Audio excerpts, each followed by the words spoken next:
Okay friends, so now we are going to discuss about diffusion in detail. Let's start. So I'll begin with a definition. What is diffusion? It is movement of solvent, solute, gases, ions, atoms or molecules from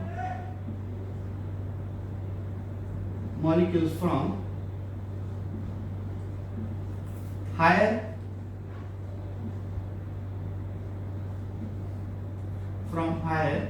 concentration to lower concentration till it becomes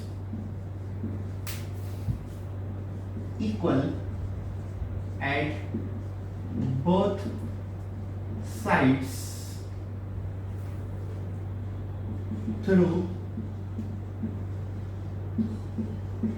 selective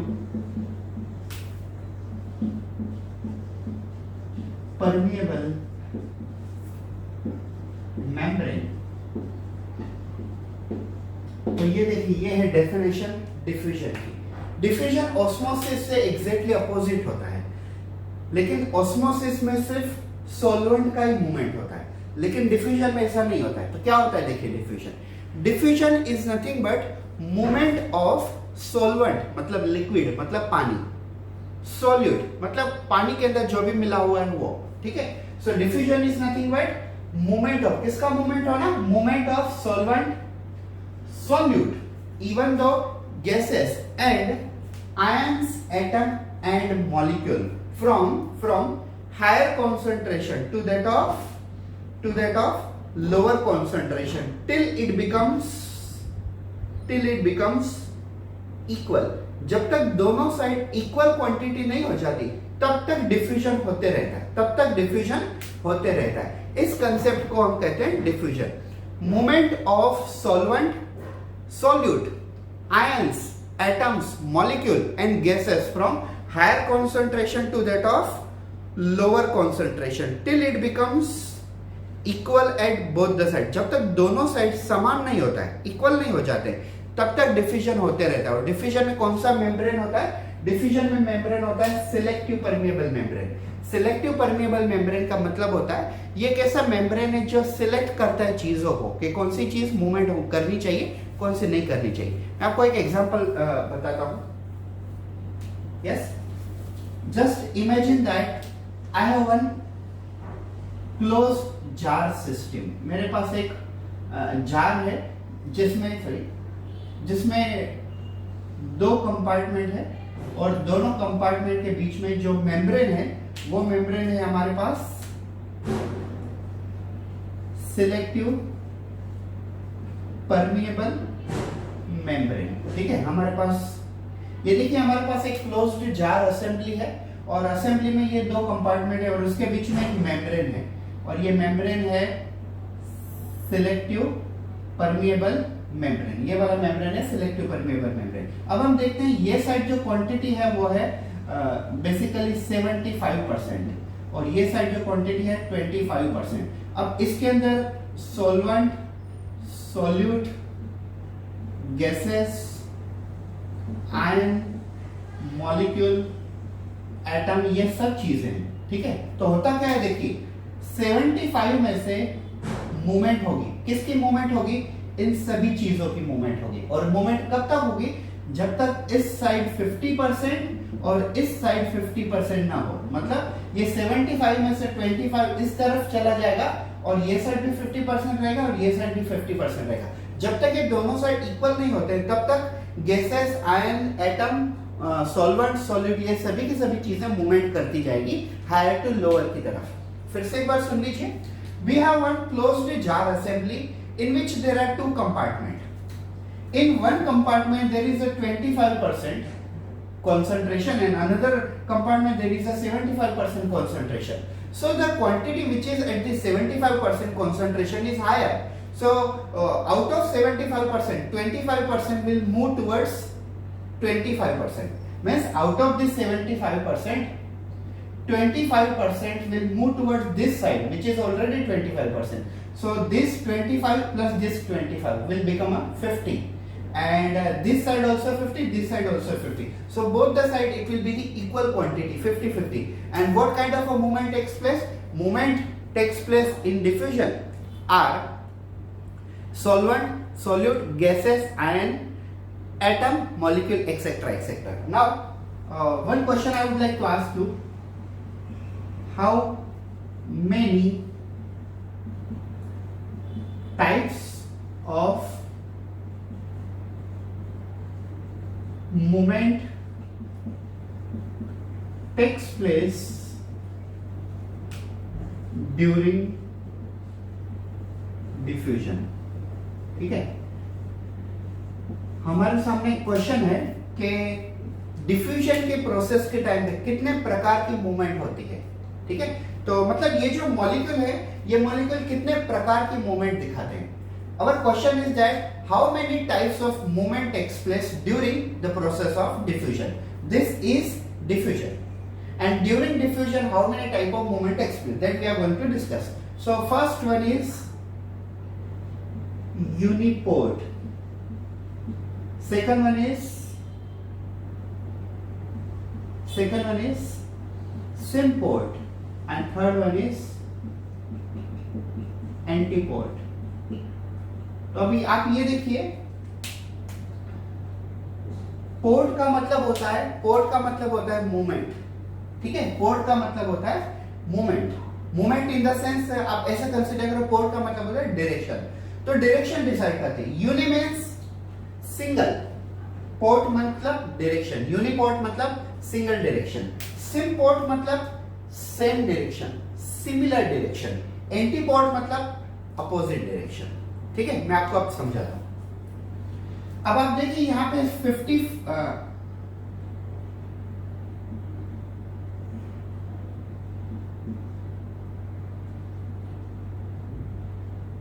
यहां पे देखिए starting में हमारे पास कितना concentration था. ये side 25% और ये साइड 75% कॉन्सेंट्रेशन था. तो अगर मॉलिक्यूल एक ही डायरेक्शन में आ रहे हैं तो उस मॉलिक्यूल को हम कौन सी डायरेक्शन प्रोवाइड करेंगे, मतलब उसे क्या कहेंगे हम, यूनिपोर्ट मूवमेंट. ठीक है, और अगर कुछ मॉलिक्यूल, मान लो एक मॉलिक्यूल है वो आगे की तरफ ही जा रहा है, तो उसे हम क्या कहेंगे, उसे हम कहेंगे यूनिपोर्ट. लेकिन अगर दो मॉलिक्यूल हैं और वो साथ में जा रहे हैं तो उसे हम क्या कहेंगे, symport. Movement of a molecule in single direction, it is called uniport. Single molecule moves in single direction, it is called uniport. Symport, two molecule moves at the same time in a same direction, it is called symport. What is antiport? तो आप देखिए हमारे पास दो molecule हैं. ठीक है, एक ये छोटे वाले मॉलिक्यूल हैं और एक ये बड़े वाले मॉलिक्यूल हैं. तो क्या होगा, ये जब दोनों आगे की तरफ जाएंगे तो छोटे मॉलिक्यूल जो हैं उनको सिलेक्टिव परमेबल मेम्ब्रेन सिलेक्शन के लिए परमिशन दे देगा और वो छोटे मॉलिक्यूल आगे की तरफ चले जाएंगे. और ये जो बड़े मॉलिक्यूल है वो यहाँ पे टकराने के बाद वो फिर से रिटर्न आ जाएंगे. तो क्या होगा, दोनों मॉलिक्यूल ऐसे आगे आएंगे, छोटे वाले मॉलिक्यूल इस तरफ चले जाएंगे और बड़े वाले मॉलिक्यूल उसके अपोजिट चले जाएंगे. तो जब दो मॉलिक्यूल एक दूसरे से अपोजिट में जाते हैं तब हम उनको कहते हैं एंटीपोर्ट. जब दो मॉलिक्यूल एक ही डायरेक्शन में साथ में जाते हैं तब हम उनको कहते हैं सिम्पोर्ट. और जब एक मॉलिक्यूल एक ही डायरेक्शन में जाता है तब हम उसे कहते हैं uniport. There are three main type of movement takes place by the molecule during diffusion. Uniport, movement of a single molecule in single direction. Symport, movement of a two molecule in same direction, parallel direction. And movement of a two molecule in opposite pole, in opposite direction, it is called antiport. तो ये वाले हो गए movement के type. अब हम एक चीज, मैं आपको एक दो चीजें बता देता हूं.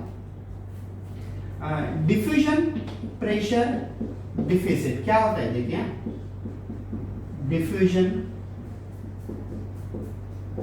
Pressure deficit, diffusion pressure deficit, ये तीन चीजें क्या है अब आप पहले क्लियरली समझ लीजिए। What is actually diffusion pressure, पहले आप डिफ्यूजन प्रेशर समझ लीजिए।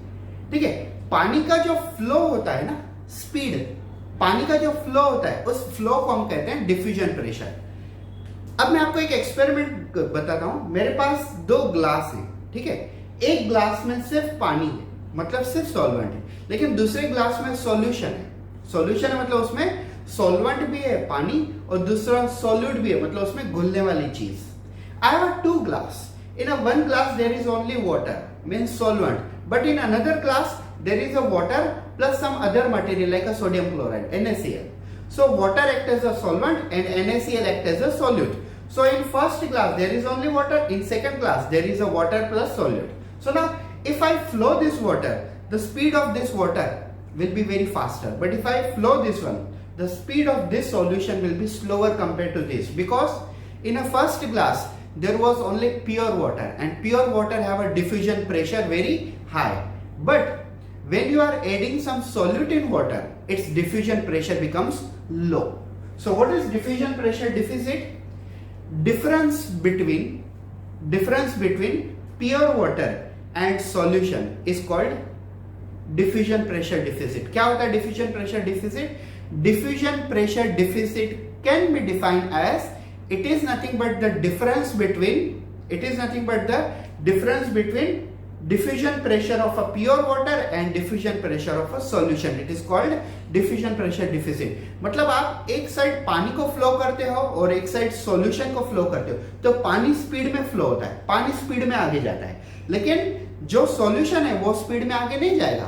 तो सिंपल सा मतलब ये होता है कि डिफ्यूजन प्रेशर नॉर्मल पानी का सबसे ज्यादा होता है और सॉल्यूशन का मतलब नॉर्मल पानी से ज्यादा होता है। सो अगर नॉर्मल पानी को फ्लो करते हो तो वो काफी स्पीड में बहेगा, लेकिन अगर आप सॉल्यूशन को फ्लो करोगे तो स्पीड में नहीं बहेगा। तो इसका मतलब होता है कि नॉर्मल पानी में डिफ्यूजन प्रेशर ज्यादा होता है, सॉल्यूशन में डिफ्यूजन प्रेशर कम होता है, और इन दोनों के बीच में जो डिफरेंस है, diffusion pressure deficit is a difference of a diffusion pressure between normal water means solvent and solution में सॉल्वेंट प्लस सॉल्यूट। ये था हमारा पॉइंट डिफ्यूजन में। फिर से आपको 1 मिनट में पूरा समझा देता हूं। Diffusion can be defined as it is nothing but the movement of solvent, solute, gases, ions, atoms and molecule from the higher concentration to that of lower concentration till it becomes equal. जब तक ये दोनों equal नहीं होते हैं तब तक diffusion होते रहता है। इन सभी मॉलिक्यूल का डिफ्यूजन होता है। Now basically there are 3 type of a movement takes place by the molecule during diffusion. Diffusion के समय 3 प्रकार की मूवमेंट करते हैं ये मॉलिक्यूल, और वो होते हैं यूनिपोर्ट, सिम्पोर्ट और antiport. Uniport means movement of a single molecule in single direction. Symport movement of a 2 molecule in a same direction. Antiport movement of a 2 molecule in opposite direction. ठीक है, उसके बाद हमने ये देखा डिफ्यूजन प्रेशर डिफिसिट, मतलब diffusion pressure deficit is nothing but the difference of diffusion pressure between the normal water means pure water and another side is solvent. तो pure water और सॉल्वेंट के बीच में जो गैप होता है फ्लो होने का, उसे हम कहते हैं diffusion pressure deficit. Diffusion pressure deficit is also known as a suction pressure, SP, suction pressure. Thank you so much for watching this one.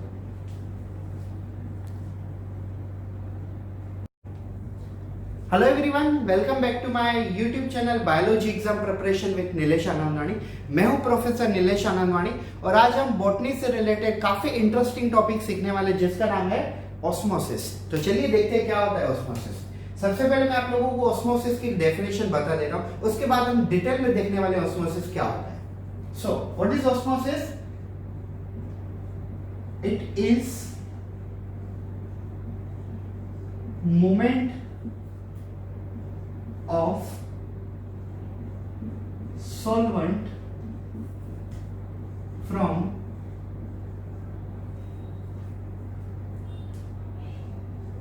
lower concentration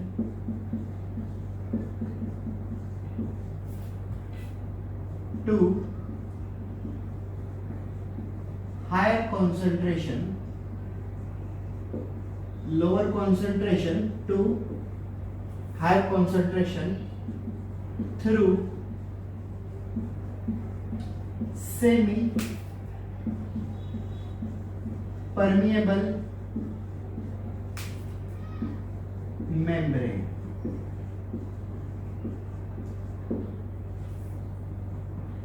through semi permeable membrane. अब आप definition देख लीजिए. It is a movement of solvent. Solvent मतलब only water, only liquid, non solid included. It is a movement of solvent from lower concentration, मतलब नीचे की concentration से लेके ऊपर, from lower concentration to higher concentration through semi permeable membrane. अब मैं आपको इस चीज को, इस डेफिनेशन को एक प्रैक्टिकल टेक्निक से समझाने की कोशिश करता हूं. ये देखिए मेरे पास एक चेंबर है. I have this one double compartment chamber in which there is a space is there. This space has a one membrane. This membrane is a semi permeable membrane, isn't it? देखिए मेरे पास एक box है, या तो आप समझ लो एक पानी की टैंक है. इस टैंक में दो कंपार्टमेंट है और दोनों कंपार्टमेंट के बीच में मैंने एक फिल्टर लगाया हुआ है. वो फिल्टर है सेमी परमेबल मेम्ब्रेन. सेमी का मतलब होता है हाफ. अब आप एक सिंपल सा लॉजिकली सोचिए. ये टेस्ट ट्यूब है अपने पास. इस टेस्ट ट्यूब में सॉल्यूशन है, ठीक है. अब इस सॉल्यूशन में पता है दो चीजों से बनता है. सॉल्यूशन में पहली जो चीज होती है वो होती है सॉल्वेंट, मतलब पानी. दूसरा होता है सोल्यूट, मतलब जो पानी के अंदर घुलने वाली चीज होती है वो. तो समझ लो हम इसमें हम काउंट करते हैं 95% इसमें पानी है और 5 ग्राम इसमें NaCl है, ठीक है. सो 5 ग्राम NaCl is the solute and 95 ml is the water. तो ये सॉल्यूशन कितना परसेंट हुआ? ये सॉल्यूशन हुआ सिर्फ 5%. हम बेसिकली कोई भी सॉल्यूशन का परसेंटेज कैसे निकालते हैं? Percentage of any solution is directly proportional to the solute of solution. एक सॉल्यूशन का परसेंटेज कितना होता है? उतना ही होता है जितना कि उसके अंदर सॉल्यूट होता है. मान लो एक सॉल्यूशन के अंदर 10 ग्राम आपने चीनी डाल दी, यस, शक्कर, और 90 ml उसमें अगर पानी है, तो बेसिकली कितना परसेंटेज हुआ उसका? 10% हुआ, बिकॉज आपने सॉल्यूट 10 ग्राम ऐड किया हुआ है. वैसे ही हमने यहाँ पे सॉल्यूट 5 ग्राम ऐड किया, तो बेसिकली सॉल्यूशन का कॉन्सेंट्रेशन कितना हो गया? 5 ग्राम. चलिए मैं एक्सपेरिमेंट के ऊपर आते हैं, डेमोन्स्ट्रेशन के ऊपर आते हैं. So here I have took one compartment, one box in which there are two compartment, and in both the compartment I have added water, in this also and in this also. मैंने दोनों के अंदर water add कर दिया. लेकिन difference ये है कि इसमें 70% कॉन्सेंट्रेशन है और इसमें बिल्कुल 30% कॉन्सेंट्रेशन है. तो अब आप डेफिनेशन देखिए और डेफिनेशन के बाद आप मुझे बताइए क्या होगा. देखिए it is a movement of solvent, ठीक है. किसका मूवमेंट होगा? सिर्फ सॉल्वेंट का ही मूवमेंट होगा. It is a movement of solvent from lower concentration. How can you say it is lower? Because here is a 30% concentration, here is a 70% concentration. So movement of solvent from lower concentration to that of higher concentration, lower concentration to that of higher concentration through semi permeable membrane. It is called as a osmosis. Osmosis में होता क्या है? एक reason से दूसरे reason तक सिर्फ solvent का ही मूवमेंट होता है. सॉल्वेंट का मतलब सिर्फ पानी का, सिर्फ लिक्विड का ही मूवमेंट होता है. Osmosis is a condition in which only solvent move from one place to another place. Now how we decide which is the first place, which is the second place? First place is always lower concentration and second place is always higher concentration. First place has a lower concentration, from that some amount of a material will move towards higher concentration. Now there is a one more question front of us. How much material move? How much solvent move? अब हमने ये तो देख लिया कि basically lower concentration की से higher concentration की तरफ सॉल्वेंट मूव होता है, लेकिन हमने ये अभी तक नहीं देखा हुआ है कि कितना मूव होता है। ठीक है, अगर मैं एक एग्जांपल बताऊं आपको, मैंने इस साइड से इस साइड ट्रांसफर कर दिया और कुछ टाइम के बाद हमें सिनेरियो ऐसा दिखता है कि ये जो 70% है वो 95% हो जाता है और ये जो 30% है ये से 5% हो जाता है। तो आप क्या कहोगे, पहले जो 70% था वो अब 95 हो गया है और पहले जो 30% था वो कितना हो गया, अभी 5% रह गया है। तो बेसिकली जो 30 था उसमें से 25 70 की तरफ चला गया है। अभी 25 70 की तरफ क्यों चला गया, आप सोचिए। ये टेस्ट ट्यूब थी, जिस टेस्ट ट्यूब में हमने क्या लिया हुआ था, 5% सॉल्यूशन लिया हुआ था, कौन सा, NaCl। और 5% का मतलब क्या होता है, 5 ग्राम NaCl एंड 95 ml वाटर हमने ट्रांसफर कर दिया। ट्रांसफर करने के बाद क्या हो गया, 30 ml इस साइड चला गया और 70 ml इस साइड चला गया। अब ये जो 30 ml है, इस 30 ml में से 5 ग्राम NaCl है और 30 ml क्या है, 30 ml में 5 ग्राम NaCl है और 25 ml क्या है। आप ये समझ लो, ये जो सॉल्यूशन है ना 30% इस साइड, ये 30% में 5 ग्राम NaCl और 25 ml क्या है, इसमें पानी है। तो पूरा का पूरा पानी लोअर कॉन्सेंट्रेशन से हायर कॉन्सेंट्रेशन की तरफ, लोअर कॉन्सेंट्रेशन से हायर कॉन्सेंट्रेशन की तरफ पूरा का पूरा चला गया है। देखिए, डिफ्यूजन और ऑस्मोसिस में काफी अंतर होता है। There is a lots of difference between the diffusion and osmosis. What is actually the meaning of diffusion? Diffusion is movement of solute, solvent, ions, gases, everything from higher concentration to lower concentration through selective permeable membrane till concentration becomes equal. diffusion में solute, solvent, ions ये सभी के सभी higher concentration से lower concentration तक जाते हैं। किसके थ्रू? सिलेक्टिव परमेबल के थ्रू। और होता क्या है, जब तक ये दोनों एक समान इक्वल नहीं हो जाते तब तक ट्रांसफर होते रहता है। लेकिन ऑस्मोसिस में ऐसा बिल्कुल नहीं होता है, क्योंकि ऑस्मोसिस में पहले से ही हम लोअर टू हायर कॉन्सेंट्रेशन की तरफ जा रहे हैं। अगर हम पहले से ही लोअर टू हायर कॉन्सेंट्रेशन जा रहे हैं तो इक्वल होने का तो सवाल ही पैदा नहीं होता। In a diffusion, there is a movement from higher to lower until it becomes equal. But there is nothing like in the osmosis, because in osmosis we are from the beginning we are moving from lower concentration to higher concentration. That is the first task. And if we are moving from lower to higher, obviously there is no question regarding becoming equal, because if you are moving from low to high, high will become more higher and low will become more lower. So there will be no questioning about the balancing at the equal position. So simply osmosis क्या है? Movement of a water from lower region to the higher region through semi permeable membrane. Semi का मतलब होता है solution में जो दो चीजें हैं उसमें से एक ही चीज को परमिशन किया जाता है, और वो कौन सी चीज है? वो चीज है solvent। ठीक है, अब हम देखते हैं कि what are the type of osmosis. So I'll tell you there are two different type of osmosis, and this two type of osmosis are based on concentration level in the solution.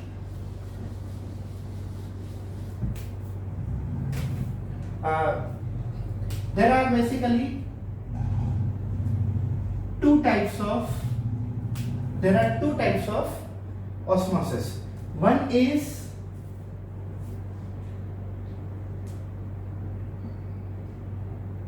is endosmosis.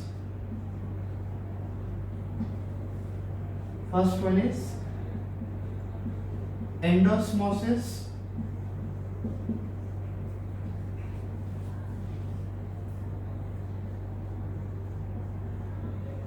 and second one is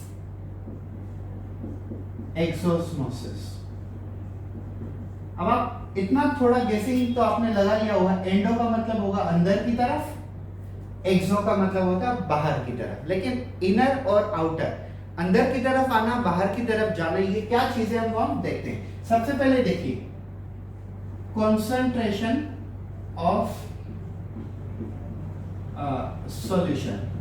तो तीन प्रकार के solution हम देखते हैं। एक होता है हाइपोटोनिक, एक होता है हाइपरटोनिक सॉल्यूशन और तीसरा होता है आइसोटोनिक सॉल्यूशन। ठीक है, हाइपोटोनिक सॉल्यूशन, अभी हाइपोटोनिक, आइसोटोनिक और हाइपरटोनिक, इनका मतलब क्या होता है? Hypo means low, tonic means solution, hyper means high, tonic means solution, iso means equal, tonic means solution. So low concentration solution, you can say low concentration solution. Here hypertonic means high, you can say high concentration solution. Yes, neither low nor too high, it is a equal or similar concentration of solution. तो देखिए हमारे पास कितने प्रकार के solution है? हमारे पास तीन प्रकार के सॉल्यूशन है। मतलब जब भी हम ऑस्मोसिस सीखते हैं तो हमें इन तीनों सॉल्यूशन के बारे में पता होना चाहिए। अब मैं आपको एक सरल भाषा में समझाता हूँ ये तीनों सॉल्यूशन है क्या। मान लो पहले वाला है हाइपो कॉन्सेंट्रेशन, हाइपोटोनिक। हाइपोटोनिक मतलब जिसमें 10 ग्राम NaCl है और 90 ml वाटर है, तो इसे हम कहेंगे हाइपोटोनिक सॉल्यूशन। और दूसरा है हाइपरटोनिक जिसमें 60 ग्राम NaCl है और 40 ml वाटर है, तो ये होगा हाइपरटोनिक। और जिसमें 50 ml वाटर और 50 ml NaCl, ये दोनों हो गए, ये हो गया आइसोटोनिक। मतलब अगर सॉल्यूट कम और पानी ज्यादा है तो हाइपोटोनिक, सॉल्यूट ज्यादा और पानी कम मतलब सॉल्वेंट कम, तो बेसिकली ये हो गया हाइपरटोनिक। और सॉल्यूट और सॉल्वेंट दोनों इक्वल है तो उसे हम कहेंगे आइसोटोनिक। मैं आपको एग्जांपल देके समझाता हूं। Endosmosis and exosmosis, these are the two variety of osmosis based on concentration of solution, and we have three type of solution. Let's start one by one. Now just imagine in a one dish you keep one leaf. In a one dish, I'll tell you, just take a two dish. Yes, आपसे पहले दो plate ले लीजिए और दोनों plate में एक leaf रखिए, एक एक लीफ दोनों में। ठीक है, दोनों प्लेट में हमने एक एक लीफ रख ली। अब होता क्या है, इस लीफ में 70% कॉन्सेंट्रेशन है और उस डिश में 30% कॉन्सेंट्रेशन है, लेकिन इस वाली लीफ में सिर्फ 30% कॉन्सेंट्रेशन है और इस वाली डिश में 70% कॉन्सेंट्रेशन है। What I am saying you, there are two type of osmosis, endosmosis and exosmosis, and the type of osmosis are really based on concentration of a solution in the experiment. तो जितना solution का concentration है basically उसके ऊपर हम endosmosis, exosmosis ये type देखेंगे। तो हमने क्या किया है, हमने दो प्लेट्स ली हुई है। ठीक है, पहली वाली प्लेट है जिसमें हमने लीफ का कॉन्सेंट्रेशन 70 रखा हुआ है और डिश का कॉन्सेंट्रेशन है 30% रखा हुआ है। तो ये वाला कॉन्सेंट्रेशन कौन सा हो गया, ये वाला हो गया। कौन सा कॉन्सेंट्रेशन है ये है हाइपोटोनिक। हाइपोटोनिक क्यों है, क्योंकि इसमें लीफ का कॉन्सेंट्रेशन डिश के कॉन्सेंट्रेशन से ज्यादा है, तो इसके लिए ये वाला जो 30% है ये हो गया हाइपोटोनिक सॉल्यूशन। और यहाँ पे देखिए लीफ का कॉन्सेंट्रेशन सिर्फ 30% है लेकिन डिश का कॉन्सेंट्रेशन लीफ से कई गुना ज्यादा है, 70% है, हाई है ना, तो इसके लिए इस वाले कॉन्सेंट्रेशन को हम कहेंगे हाइपरटोनिक सॉल्यूशन, मतलब हाइपोटोनिक सॉल्यूशन। ये वाला है hypotonic, hypo means low concentration, ये देखिए low concentration compare to leaf, hypertonic high concentration compare to leaf. Endosmosis, exosmosis ये दो प्रकार हैं। We have took a two different dish. In a first dish we have kept the leaf which is having 70% concentration which is placed inside the 30% solution. So 30% is lower as compared to the leaf concentration, therefore it is called hypotonic solution. And in a second plate we have kept the leaf which is 30%. We have kept the 30% leaf inside the 70% concentration, and that's why this concentration is higher than the leaf, so it is called hypertonic concentration. अब हम देखते हैं होता क्या है। आप osmosis की definition को याद रखिए। यस, क्या की definition? Movement of solvent from low concentration to high concentration. हाँ, movement of solvent from low concentration to high concentration, it was called osmosis. अब आप ये वाली डेफिनेशन यहाँ पे अप्लाई कीजिए और वहां पे भी अप्लाई कीजिए, तो क्या दिखेगा?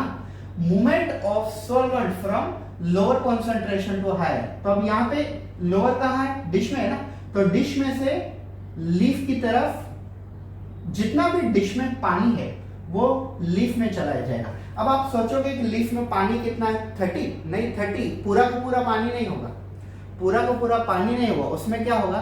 5 ग्राम NaCl होगा, या तो 10 ग्राम NaCl होगा और 20 ml पानी होगा। हम ये गेस कर लेते हैं। सो सपोज ये जो 30% है इसमें 10 ग्राम है NaCl और 20 ml है इसमें वाटर। तो अब क्या होगा? ऑस्मोसिस में इसमें जितना भी पानी है वो लीफ में चला जाएगा।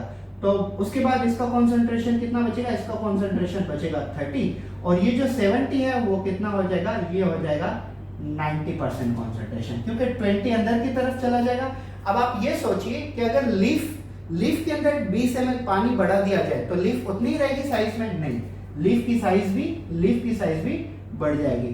तो ये जो स्वेलो हुई लीफ है इसे हम क्या कहते हैं? इसे हम कहते हैं टर्जिड। इसे हम कहते हैं टर्जिड लीफ, या तो क्या कहेंगे हम? Swallow leaf. यस, ये वाली लीफ है ना, अभी फूग गई है, स्वेलो हो गई है, तो इसे हम कहते हैं turgid. When you keep the leaf in the concentration in a lower concentration, leaf has a 70% and dish concentration is only 30%. So according to osmosis low to high, from the dish 20 ml water will enter into the leaf, just because in the dish 20 ml was water and 10 gram was NaCl. So therefore 20 ml from the dish will enter into the leaf as a definition of osmosis low to high. So 20 ml from dish will enter into the leaf. Leaf will increase in the size. This is called turgid leaf. It is also called as a swellon leaf. This process is called endosmosis. Endo means taking in. Osmosis is osmosis. Now exosmosis is exactly vice versa. Exosmosis is a type of osmosis in which we have kept the low concentrated leaf in a high concentration solution in the dish. Therefore this solution is called hypertonic solution. The concentration of a leaf is only 30, and this 30 is 10 gram NaCl and 20 ml is water. Now in this leaf, in this 30%, 10 gram is NaCl and 20 ml is water. So what will happen? According to the osmosis, low to high concentration. So from the leaf, 20 ml will move outside. So leaf will have only 10% and outside concentration will turn into 90%. लेकिन outside तो dish में ना, dish में concentration कितना भी बढ़ जाए dish को थोड़ी ना फर्क पड़ेगा, लेकिन लीफ जो 30% थी अब उसमें से पानी बाहर की तरफ चला गया, जैसे इस वाली लीफ में पानी अंदर आ गया तो ये 70 में से कितनी बन गई? 90 बन गई, और इस वाली लीफ में ऑलरेडी 30 ml पानी था, मतलब 30 ml कॉन्सेंट्रेशन था, तो 20 ml पानी बाहर चला गया, तो ये लीफ पहले इतनी थी, अब पानी बाहर चला गया तो उतनी नहीं रहेगी, ये क्या होगी? श्रिंक हो जाएगी। ये वाली लीफ 30% में से अभी 10% हो गई है ना, तो ये वाली क्या हो जाएगी?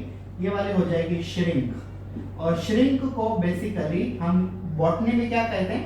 बॉटनी में हम कहते हैं फ्लैसिड।